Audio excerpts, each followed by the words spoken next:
My name is Tonny Shim. I was born in New Zealand, Auckland, and I also lived in Seoul, South Korea, where my parents are from.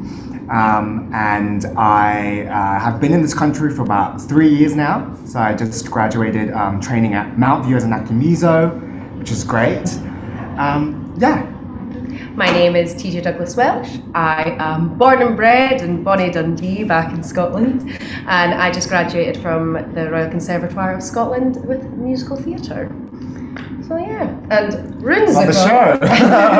RuneSical is a parody musical all about the game RuneScape. Yes. And yeah, so it's hence why RuneSical. And it's a show that has, it's very immersive and very up to the audience's interactions. It's a collaboration with the actors on stage and the audience, and so yeah. So think like Bandersnatch meets Harry Potter meets Dungeons and Dragons meets slapstick, everything that could come up. It's a great wee show for a family to come along to. Definitely, all ages. See different things every time you come to see it. Whether you're a fan or not. Yeah. Well, yeah, we didn't know anything about RuneScape before we started the process, and then now we're mining and hunting chickens and fighting dragons all the time. Meeting trolls. Yeah, that's going to be one of my questions. Like, is that what you guys have had to do? Like, since you got the parts, is that kind of immersing yourself in that world? Definitely, yeah. So as playing the character Lance, who's the hero of the story, and he goes through multiple quests and meets different kind of, I don't want to spoil too much, but I did play the game, RuneScape. I had a friend who used to play the game, and I asked him, and that was part of my research to kind of get into the character and know what it's about. Yeah, it's very much like, if you ask 5 people, 2 or 3 might know it. A couple of people absolutely love it. Like, it's always been very varied reactions whenever I've said about what we're doing next. But definitely, there's something for everybody in it. Yeah.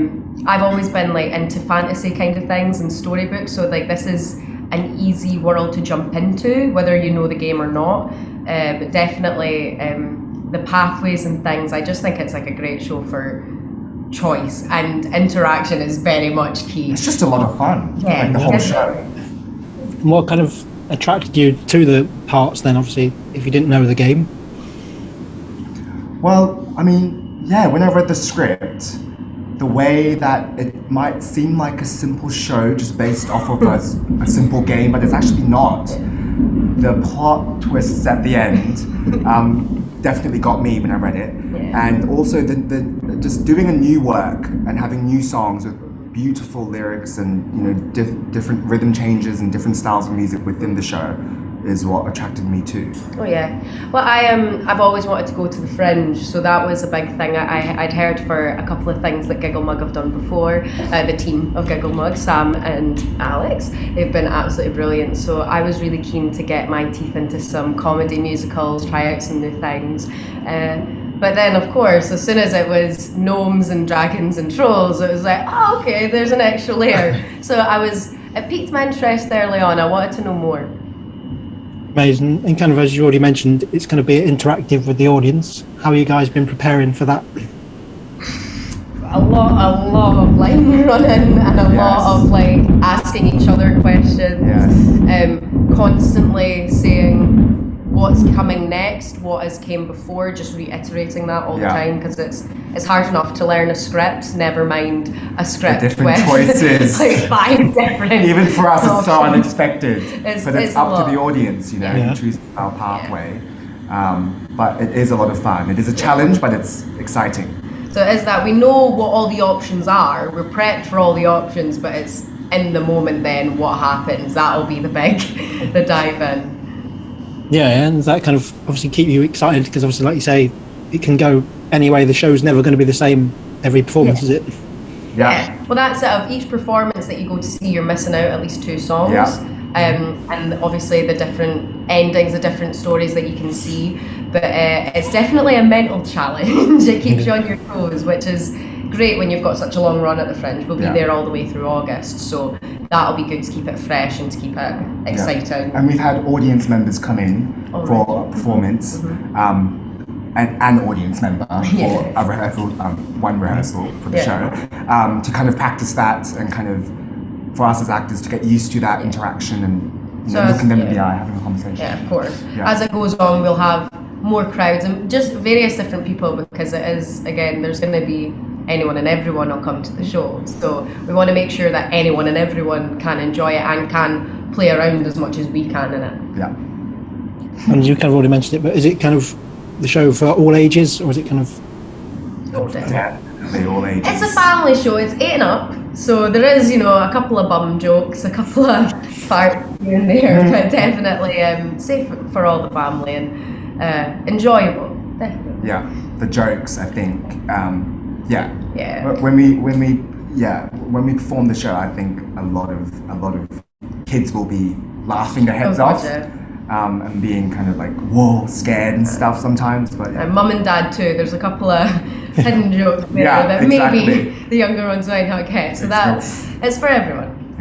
Yeah, and as you already mentioned again, working with Sam and Alex, who I saw back in February, the Bean Spillers show, brilliant. How's it been for you guys working with them? Oh, they're Amazing. the most creative little weirdos ever. It's brilliant. They're always up for everything, and it is that. It's very interactive process thus far for us. They're rewriting things all the time. They're always very much up for you to suggest things and where you want to go with stuff. They're very great to work with for direction, things like that. Definitely. Very open-minded. Yeah. Because this is a new work and we're the first cast to do this, which is very exciting. We have a sort of artistic license as well as Sam and Alex, and they're very open to that. Mm-hmm. So the script is changing and evolving, and the way we do play the characters as well is evolving throughout rehearsals. And they are just funny. Yeah. They're funny guys, and it's so easy for like written comedy to just not get a lot of laughs, but these guys, every time something else comes up, they add in another line. Like the ad-libs that are going to happen over August are going to be very interesting.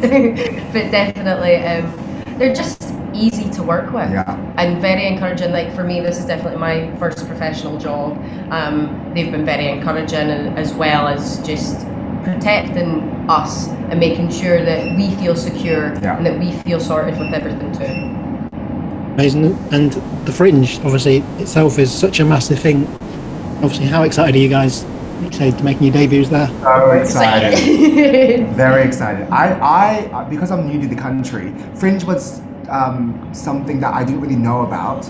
And then I asked my friends around here, and they were like, oh, it's going to be so much fun. It's a whole festival celebrating theatre, new works especially, and just, meeting new people in the industry. And I'm very excited to go up to Edinburgh, which I heard is a beautiful, place, and kind of, going there for a month. Yeah, bunk beds and all those kind of things. I'm absolutely ecstatic. I grew up going to the Fringe, as you might have noticed from my accent, and that's not too far for me. So I'm so excited to get my hands dirty in Edinburgh. It's definitely a bucket list thing for me to get going. So hopefully this is the first of many. Hopefully some more Gigglemug stuff too. Sure it will be. What would you say would you want an audience to take away from coming to see the show? I think there's gonna be a sense of adventure. As cheesy as that sounds, I really think it becomes really whimsical and it really starts to move through things. I think the biggest thing is just to have a laugh. Because especially during this climate. With everything that's going on. Because we are having so many laughs together while rehearsing it. So I can't imagine how much the audience hopefully will love it. And also just a sense of hope, I think there's such a fun, loving wee story in it, and it's a really great bond between characters. That's without ruining anything. It's definitely the relationships and the connections that the characters have with one another. It's got a really good grow point in the story. You can really follow things through, and I think you'll be rooting for Lance the whole time. Hopefully you root for Odin the gnome.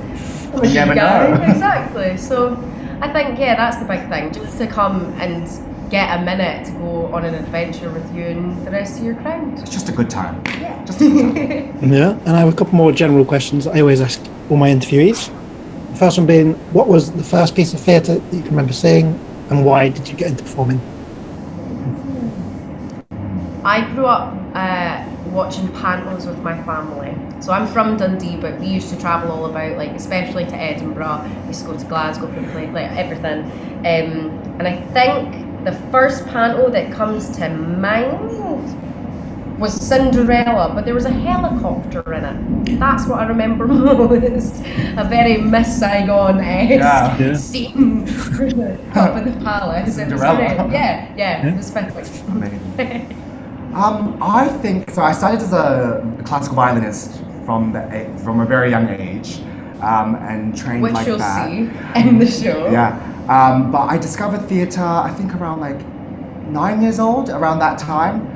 And I think my uncle in Korea, I think we watched Phantom of the Opera, the film. Mm-hmm. Yeah, I think it was that. And then he took me, I remember, he took me to the theatre in Korea to watch that production, and then I was amazed, especially by the singing of it and how they could just, tell a story through songs. So, Yeah. Well, just because you've said that, it was always, I used to sing at the top of my lungs since I was tiny, just to be annoying, just wanted to be the centre of everything at all times, always wanted an audience. And I think, like, especially for me with musical theatre, there's a totally different level of storytelling that you can do through song and through music especially.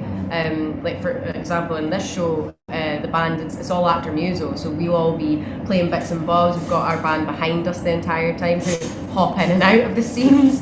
So it is something, I think, it's just an extra added level. So for me, getting into performance, I just really love storytelling and different type of storytelling. I think there's a lot of things that need to be said that are hard to have a conversation about, so why not sing about it instead? And it's a lot easier to digest. And also the power of doing an actor music production is just all about ensembleship, isn't it?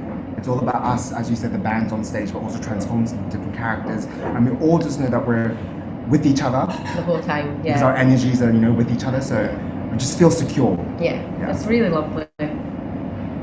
Very good. And if you guys weren't in performing, what do you think you'd be doing with your lives? Oh, probably a chip shop somewhere in Dundee.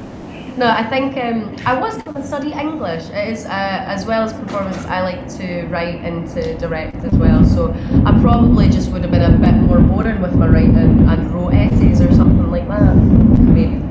I think maybe something like psychology, because I've always been interested in the human mind and why people react in a certain way or why that is. And I think, that's something that I've always been interested in. And I love people watching. Definitely. Definitely not stalking someone, but people watching. I just love different types of people and how they act in society. Amazing. Not to go too philosophical on you both, but what does theatre mean to you? Theatre to me is definitely an escapism. It is an escapism where people just have a good time, They step away from society for a moment. Life is, it's got its ups and downs. They step into a theatre in a black kind of auditorium and they just let go and they just focus on the story. And for me as an actor, I just love telling different stories and hopefully moving the audience. That's the case. And just allowing them to break away in their real lives. And hopefully learn something from that particular show. I totally agree in the sense of it is an escapism, but I think more for me it's an immersive kind of escapism where, you are getting to step out for a moment, you're stepping somewhere else, but I definitely value the theatre that says something a little bit more. So I think something that is making a statement about something. It is the world you're living in, and in that different journey you're realising things about your own world and your own thoughts. I think it's definitely a tool for me. I think whether you're there to entertain, inform, or just be and share, I think it's just a big personable moment for folk, just everywhere. Very good answers. And my final question for you both today is the simple one of why should anybody come and see RuneSical? Because I have a gnome hat that everyone should see. I think everyone should come and see RuneSical to see how your story ends up. Because there are so many different ways it can go. Yeah. And I think that, you know, you need to see the box that you can create, because that is absolutely it. I think the big thing is that's the story that room of people makes. So why not come? Exactly. Why not come and get involved? And also, it's nothing like it. Mm-hmm. It is nothing like it. Like, I've never come across a script and, you know, something like this. It's not, you know, I'm coming to have it. Bandersnatch on Netflix that I watched is, you know, it may be on Netflix, but on live stage, it's just, we're always on edge because we don't know what's going to happen. And so, you know, we're going to have so much fun together. And so it's going to be amazing. I can't wait. Brilliant. Well, that just leaves me to thank you for your time today. You can catch the show across August. It is Big Yin Gilded Balloon Patahoose. I'm not going to try and do a Scottish accent there because that's terrible. That is exactly right. Well, thank you very much for your time. I'm sure you're going to storm it. You're going to be amazing up there. And hopefully everyone will be coming along to check it out. Now, you have to come. Everyone's going to have to come like twice, aren't they, just to see the full story? Exactly, at least. At least. Or you're going to miss out. Cool. Thank you so much. Thank you very much.